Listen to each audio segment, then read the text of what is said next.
So we've talked about EA a lot, actually, right? I mean, they can't seem to stay out of the news because they keep messing up.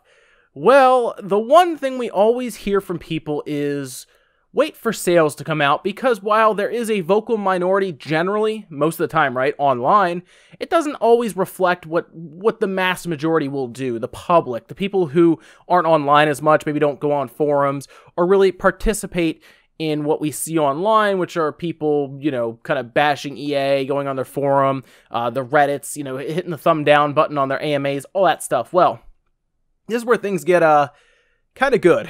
So what happened here was NPD figures kind of came out randomly. Now, this is weird because it wasn't an official announcement for NPDs, but we did get some actual figures that show Battlefront 2 didn't do well, and it seems that gamers actually stuck to their guns and did not buy this game. Now, I saw these figures kind of put out there by a person from the Wall Street Journal named Sarah E. Needleman, and this was on Twitter, where they kind of posted up from an article that apparently they had written, and it was all about the NPDs with Star Wars Battlefront 2, because of course we were all waiting to see where it was going to place, how it was going to do. We already saw in the UK that it had a massive drop-off in its debut week from the previous iteration of the original Battlefront in 2015, so we kind of had a feeling that it was going to lose out to Call of Duty. We knew that, right? Call of Duty was going to take #1 spot, but by how much?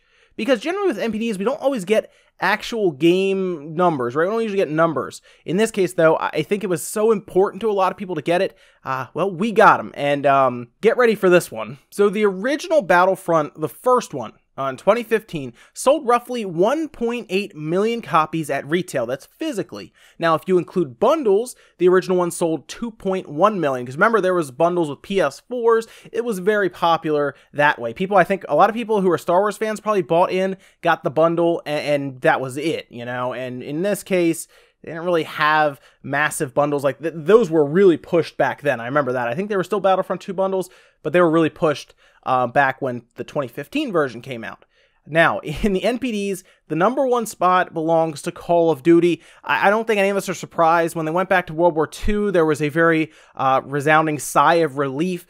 Finally, something we wanted, you know, boots on the ground action. It kind of got me nostalgic, to be honest, from like the old Call of Duties, and I really like that. Well, Call of Duty sold 4.4 million copies at retail in November. That, again, is physical only, does not include digital. None of these numbers will include digital. Battlefront 2, again, the original one sold 1.8, 2.1 if you include the bundles. Battlefront 2, in its November debut in the United States, with a predicted amount from analysts, Michael Pachter even posted this, of 1.7 million, that they were giving them actually less than, again, at retail, because the digital amount is going up. They gave them an estimate or a prediction of 1.7 million. Battlefront 2 turns in an estimated, because NPDs, an estimated amount of 882,000 units. It did not crack a million at retail. So there is a serious issue right now when it comes to sales with EA and Battlefront 2. I think a lot of us knew really it wasn't doing well. There were a lot of pictures of it being heavily in stock during Black Friday, right? We saw that everywhere. It was tweeted and put all over Twitter. And we also hear EA kind of talking less confidently about the game. They mention, oh, microtransactions, they might never come back, guys, and we might never bring them back. By the way, that was one of the biggest mistakes they've made, and we'll go into that in a second, because they actually, I've been trying to figure out ways out for them. They technically got rid of the one ticket, like the one way out that they had, and that was microtransactions. Now, I think Disney definitely had a part in this. As we've heard, they pressured them to take it out because it's viewed as gambling. We don't want to be associated with child gambling. Take it out. Now, the game was in no way designed to be without its loot boxes. That was very, very clear. EA made the one mistake to make it so that the loot boxes were integral to the gameplay.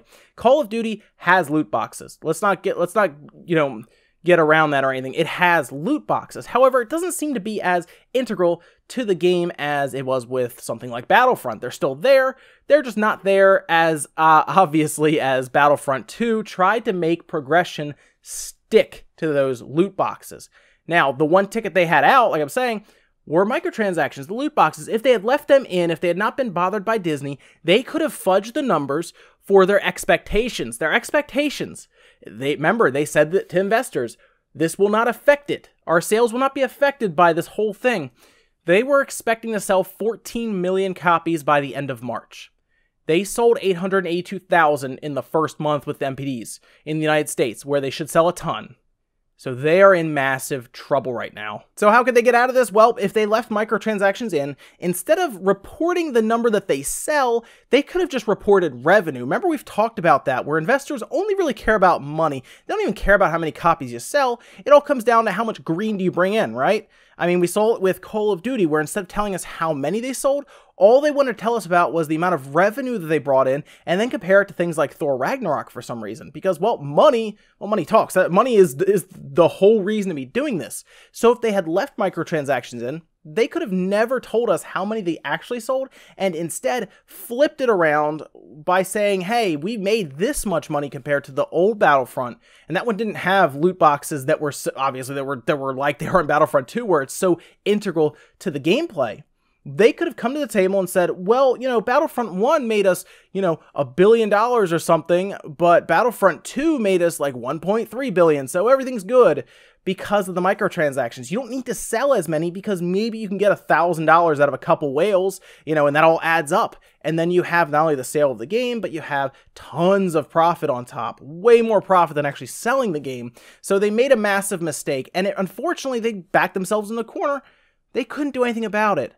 Disney made sure that they did not go to launch with these loot boxes. Keep in mind, guys, it took Disney to do this. They were more than happy to just try to push it out there because they know they could get around it when it came time to report these numbers. But now they are in trouble because they will not report the expectations that are set in place by them. They're the ones who set these expectations in place. The whole thing is amazing to watch unfold. It really is. To see a giant like EA that is so overconfident with what they had with the Star Wars franchise to jam loot boxes in and then it be their own undoing, right? Their own arrogance is their own undoing is impressive to watch. It really is. It's amazing. And I hope this is more of an example going forward for other companies that attempt to do this or even think about doing this. We just heard that Bungie's going to maybe they're hiring for a position to help try to figure out how they can use Ingrams in progression rather than just try to be cosmetic.